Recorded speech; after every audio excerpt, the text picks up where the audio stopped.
First of all, let's understand what's a pass line. Let's say this is the unpolarized light, and we know that we denote it like this. We make a single arrow, a line actually, and we put a point in between. It basically denotes this. So when we are passing unpolarized light through a polarizer, the line that we can see in between, the line that I've make it made dotted, is basically called the pass line, right? And because it was kind of straight, that's why all the rays which are straight can go through it, and all the rays which I show dotted means perpendicular to this paper, they cannot pass because the pass line does not allow. It means the pass line is something like this. If I just make parallel lines like this, so basically it is like a gate which only has these parallel lines, so all the parallel rays can go through it. So that is why we call it a pass angle, pass axis. It is only letting pass only lines of which are parallel to it. Now in the second case we have analyzer, and again the pass line or the pass axis that we call pass axis is again straight, so they can easily pass through. Let's take the second case. In the second case, again we have unpolarized light. The polarizing, this is the polarizer, and again the pass axis for a polarizer is straight, so all the rays which are only straight can pass through it, which are parallel to the pass axis can pass through it. But as we move on to the analyzer, we see that in this case the pass axis is laying down, it is inclined, so the lines are like this, right? This is the pass axis. So in this case the pass axis is kind of inclined to these lines, so they cannot pass. Now this is first of all the pass axis, right? And in case of Malus law, I is equal to I naught cos square theta. What is this theta? Most of the students, they just see that it is just the angle between this and this. No, it is never the angle between axis and the analyzer. Completely wrong. Theta is basically the angle between this axis, whatever the axis these lines are following, basically the pass axis of the previous one. So whatever the axis is being followed by these lines and the axis of this polarizer, which we also call analyzer sometimes, so it is the angle between these two. Now only in this case, because this is the easiest case I'm taking, in this case if I consider this axis to be x, so I can see that my analyzer is making some angle with the x-axis, and my these plane polarized light, these are making angle of 90 with the x. Make sure, just remember that this is the x-axis, this pass axis of analyzer is making some angle, let's say theta, with the x, and this one is making, the plane polarized light is making angle 90 with the x. This is just a simple case. In some of the cases it can happen that the plane polarized light which has come out of the polarizer is, let's say, like this, because the pass axis of the previous polarizer was something like this, let's say. So when the rays came across it, all the rays that have reached the analyzer are like this, let's say. This is one of the cases that you never see in book, but this is the case which comes in numericals. Okay, so let's say the rays that have reached this analyzer, they look like this. Now in this case the pass axis is this, right? And in this case the pass axis is this. Now again, if this is the x-axis, so analyzer is making some angle with the x-axis like this, and this one is making a bigger angle, this one is making some acute angle, this one is making some obtuse angle. Now let's move back to the question. Now let's see what the question is. It says they have given me this diagram in the question itself, and they have given me three directions, x, y, z. Now these are the three standard directions that we know, which are three mutually perpendicular directions, and they have given me this some dotted line which they are calling it as pass axis. It was given in the question already, and this pass axis is making some angle theta. Now let's see from where does this pass axis come from. What is this? Let's just read.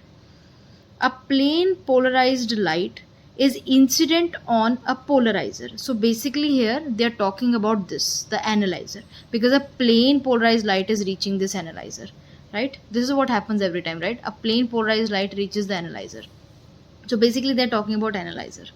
So a plane polarized light is incident on a polarizer with its pass axis making angle theta with the x-axis. So something like that I have drawn already, that the pass axis of this polarizer, okay, let me call it polarizer now, because otherwise I'll keep using the word analyzer and you will be confused.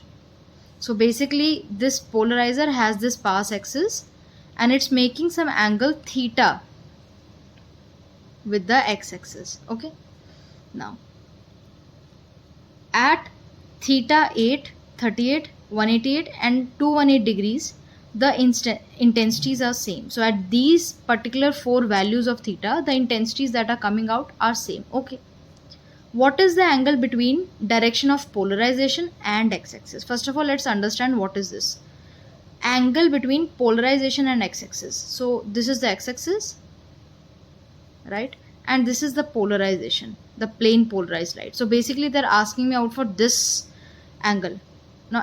Now let me make this particular line on this side. So let me make it parallel, right. So this is how my plane polarized light has reached my polarizer, and my polarizer was already having this pass axis. Now you can clearly see if my light is coming like this and the polarizer is having this axis as a pass axis, there will be no light here, that is quite sure. If my pass axis was also like this, like parallel to my plane polarized light, it could have easily passed, but in this case obviously it cannot pass. But the thing is, either there will be no light or there can be like very less light. Obviously there is some intensity, that is why it says the intensity comes out to be same. Obviously there will be some intensity but like less. Now the thing is that, first of all, if I remember, I told you that the angle between this line and the pass axis of this polarizer, this is nothing but the angle that is here, the Malus law angle, right? So it means this angle is the Malus law formula wala angle, and this is the angle theta that they have taken, and the angle that they want me to calculate is this complete angle, right? It means if I'm able to figure out what is theta and what is this beach wala angle, I can easily calculate this whole angle. Okay, now we can clearly see that theta is no longer the one that I should write here in Malus law, because I just wrote theta here because that is the way we write Malus law, but we should not write theta right over here. Let's say this complete angle is phi. Okay, so this is the angle that we want to find. We want to find out phi. So let me write down phi here. We are trying to find out phi.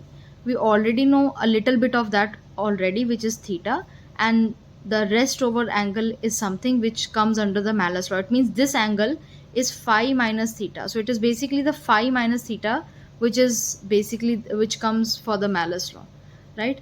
Now the question says what is the angle between the direction of polarization and x-axis. So I want to figure out phi. Now let's do one thing. Okay, now the values for theta are given 8, 38, 188 and 218. So if I put that in the formula above, this one, Malus law,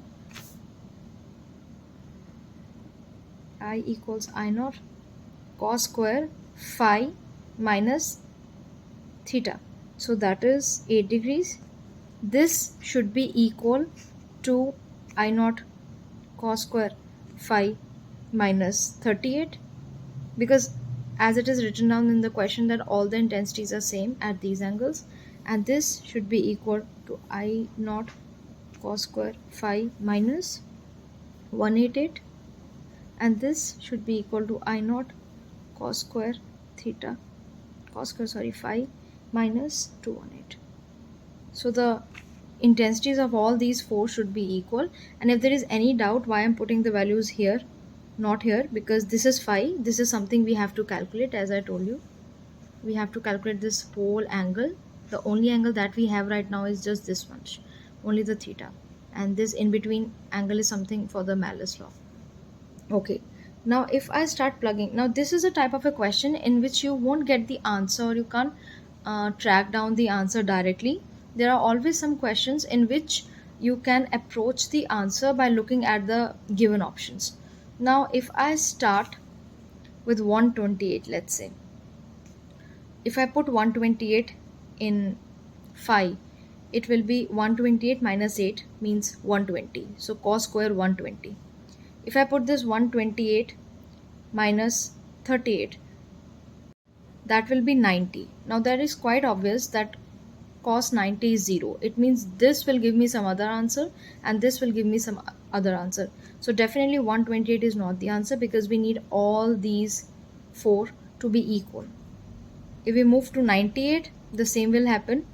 98 minus 8 gives you 90, so this becomes 0.